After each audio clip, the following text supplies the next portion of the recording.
提起美国的无人机，你可能第一个想到的就是全球鹰、捕食者或者如雷贯耳的死神。但这些无人机都有一个共同的特点，就是既无法隐身，也无法登舰。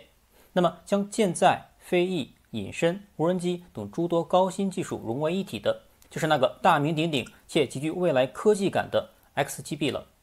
就在其他国家还在苦心摸索舰载机、隐身技术或者无人机的时候， XGB 已经成功完成了航母上的起降和空中加油。但令人颇感意外的是，这架代表了世界最先进水准的舰载隐身无人机，却在世人的关注中匆匆下马，原型机也走进了博物馆。这又是怎么回事呢？那么今天我们就来介绍一下 XGB， 绰号有点特别 Salty Dog， 咸狗。注意，这个咸狗可不是一只狗，而是一款以伏特加为基酒的鸡尾酒，这跟金汤力有点像。XGB 长度 11.63 米，翼展 18.92 米，高 3.1 米，空重 6.3 吨，最大起飞重量20吨，最大航程为3889公里。由于采用飞翼式布局和单发设计，所以最大速度不足1马赫，无法超音速。含有2个武器舱，载弹量最多可达2吨。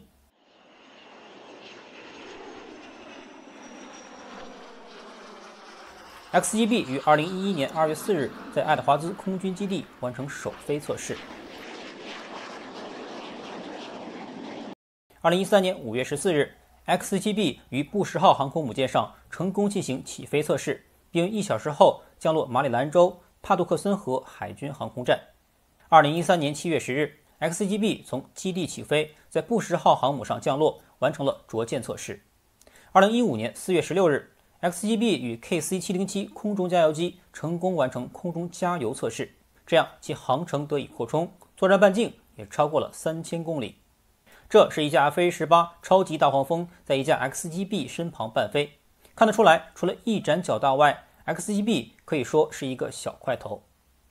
就在完成空中加油测试后，美国海军方面表示，军方将结束 XGB 实验项目。而到了第二年2016年7月，在美国国防部公布的2017年度预算案中，舰载监视与攻击无人机项目被调整为舰载无人空中加油系统。自此，缔造了无数辉煌的 XGB 舰载无人机就此下马了。这到底又是为什么呢？要说 XGB， 就要回到本世纪初那个由美国海军和国防部高级研究计划局共同推出的航母搭载无人战斗机 UCAV-N 研究项目了。注意，后面那个 N 为 Navy 海军，特指该项目是海军的需求。诺斯罗普格鲁曼公司有幸击败当时的波音，赢得了这个项目。这就是 X-47A 飞马无人机，于2003年首飞成功。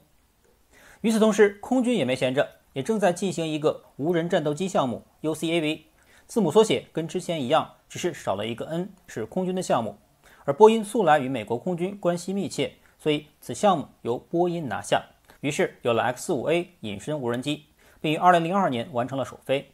本来海军空军独自发展很是愉快，但在伸手要钱的时候却遇到了麻烦。国会大老爷们看着摆在面前的预算，一时犯了难。2个研制项目未来可就是2条生产线，既然都在搞飞翼隐身无人机，干嘛不合在一起呢？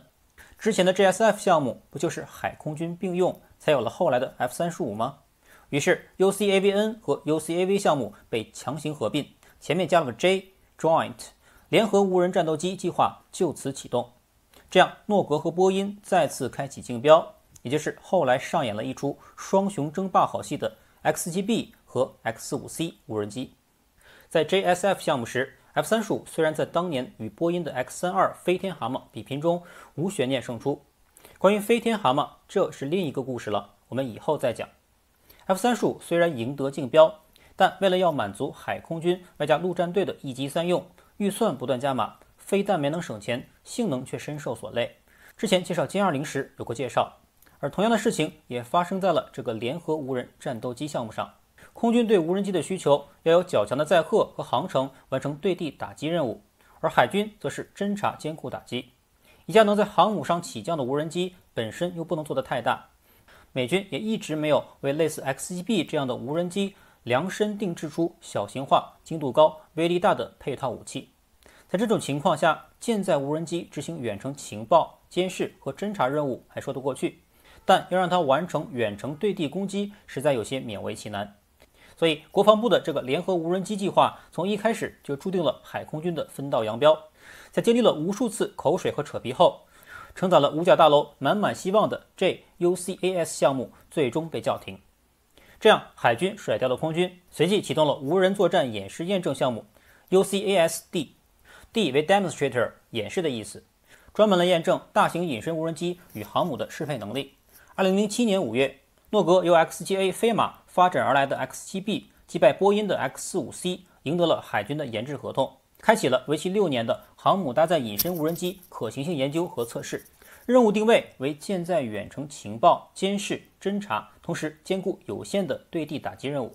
于是就有了刚才提到的，在2013年开始的一系列具有里程碑意义的实验成果。美国海军也备受鼓舞，追加了诺格公司6400万美元的合同，要求 X7B 可以完成自主空中加油任务。这样就有了2015年4月16日与 KC-707 加油机在美国东海岸切萨皮克湾上的空中对接。而令人万万没想到的是，当 X7B 与 KC-707 的加油管脱离的一瞬间， X7B 的命运也已经走到了尽头。这是为什么呢？原因还跟中国的一款武器有关。2015年9月3日，中国进行了抗战胜利70周年大阅兵，其中有2款备受关注的武器首次亮相，那就是东风21D 和东风26。此前外媒就早已知晓，中国正在研发一款弹道导弹用来打航母，成为世界首个尝试用弹道导弹反舰的国家，射程在2000公里左右，这就是后来的东风21D。但令人意外的却是东风26的亮相，这款同样具备反舰能力的弹道导弹将射程从2000公里一下子提升到了4000公里以上。这款武器将使战场的形势发生质的变化，也直接决定了 X7B 的命运。X7B 的最大航程为3889公里，作战半径接近2000公里。这样，美军的航母在陆基反舰武器如东风21D 一样的2000公里射程之外的安全区域起飞 X7B， 它只需进行一次空中加油，即可深入敌方境内进行侦察和对目标发起攻击，完成任务后安全返回航母。但东风26的出现将这个安全区扩展到4000公里之外，而即便 X7B 完成一次空中加油，以区区3000多公里的作战半径和少得可怜的攻击型武器，恐怕还没有到对方的岸边就要匆匆返程了。而美军是绝不可能冒险让搭载着6000名舰员和几十架飞机的宝贝航母进入东风快递的配送范围内来投射无人机的。所以伴随着美军的战略调整， X7B 凤凰变土机在折腾了近10年，花了10来亿美金，创造了无数辉煌的 X7B 项目最终被叫停，2架原型机也走进了博物馆。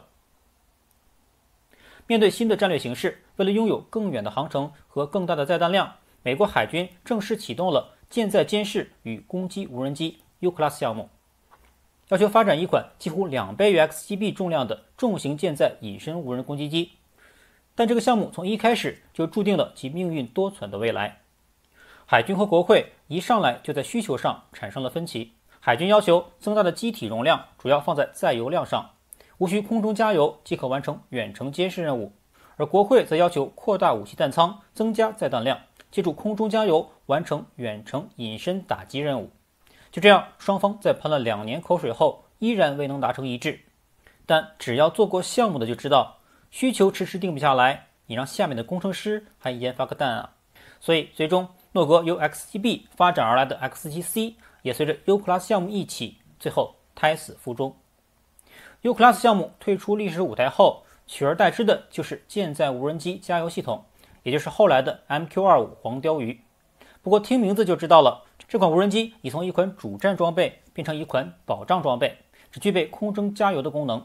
目的也很明确，为了应对中国的反介入、区域拒止的战略，必须加强现有的攻击能力。在西太，重任自然落在了航母身上。而为了延伸 FA-18EF 和 F-35C 等舰载机的作战半径，舰载无人加油机就成为必须。以代替航母目前没有专门的加油机，不得不用舰载机为舰载机加油的方式。而波音、洛马、通用原子和诺格4大军火商又开启了新一轮的竞标。